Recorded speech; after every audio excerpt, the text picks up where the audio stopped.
commentary.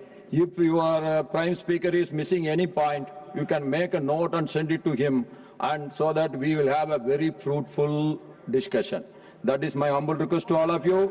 Now, Sir, one point. Sir, one point, sir. yes.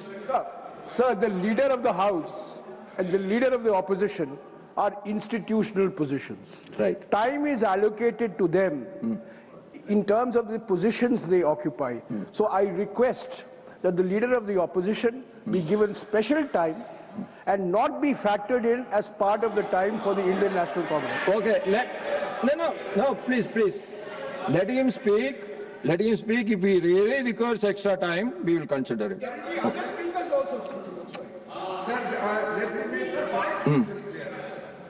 It is an established system that whether it's the leader of the House or leader of the opposition, when they speak on behalf of the party, the time is allocated, it is counted in the time allotted to the party. However, looking at the position, being the leader of the House and leader of opposition, they always enjoy some privileges, and I have seen the Honorable Chair has always given that courtesy. But what I want to say is opposition leader represents entire opposition party, and leader of the House represents entire House. And that part we will always ensure from our side. And only when there is some kind of remarks which is objectionable, then only our members rise and object. Otherwise, leader of opposition is always given due respect. I now call upon the members whose names have been received for participation in the discussion.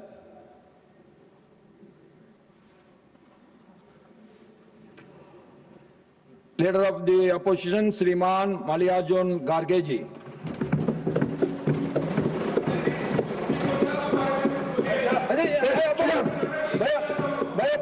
Please take your seat. Please take your seat. Nothing will go on record except Kharge ji's speech.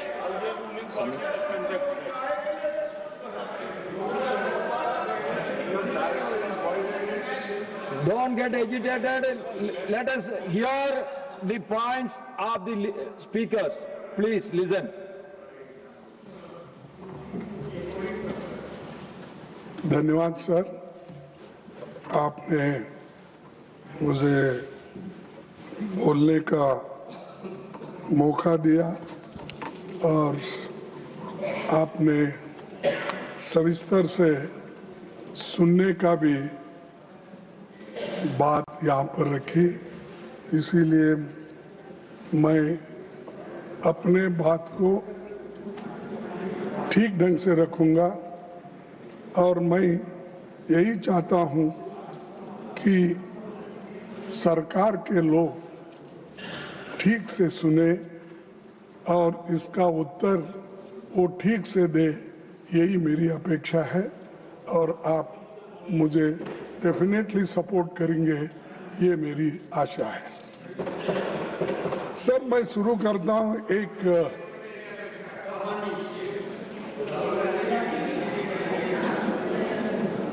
मैं शुरू करता हूं, paper चुराने वाले बचते रहे, paper चुराने वाले बचते रहे, मेहनत करने वाले पीटते रहे, ये कैसा न्याय, ये कैसी रीत, गुनाहगार हंसते रहे, मासूम सिसकते रहे। यानी मासूम लोग आज मासूम, तो ठीक है, आपका हिंदी बहुत अच्छा होगा, आपका हिंदुस्तानी भी अच्छा होगा, मेरा भी थोड़ा हिंदुस्तानी सुनिए। सर, मैं ये इसलिए कह रहा हूं कि पेपर लीक होने से कितने मासूम लोगों का नुकसान हुआ और कितने लोग पीटे गए, कितने माँ बाप परेशान हैं, कितने औरतें बच्चे परेशान हैं, इसको जाहिर करने के लिए ये बात मैंने आपके सामने रखी। सभापति जी, आप अभी पब्लिक एग्जामिनेशन अमेंडमेंट बिल 2026 में जो जहां चर्चा के लिए आई है उसमें सिर्फ आंकड़े बदले हैं। मेरे पास पूरा ये है बिल, तो उन्होंने पढ़ा, वो बिल मेरे पास भी है। इसमें सिर्फ आंकड़े बदलते गए, उससे कुछ होने वाला नहीं है। ज्यादा जुर्माना, कड़ी सजा, special task force, fast track courts जैसे प्रावधान आपने इसमें रखा है, इससे कुछ फर्क पड़ने वाला नहीं। फर्क इससे पड़ेगा आप किस ढंग से इस एग्जामिनेशन को लेके चलेंगे और विदाउट पेपर लीक आप कैसा बनाएंगे, वो उस पे ऊपर निर्भर करता है। नहीं कि इसको हमने बढ़ाया 1 करोड़ से 10 करोड़ किया या 2 महीने से 6 महीने किया, इससे सुधारने वाला नहीं है।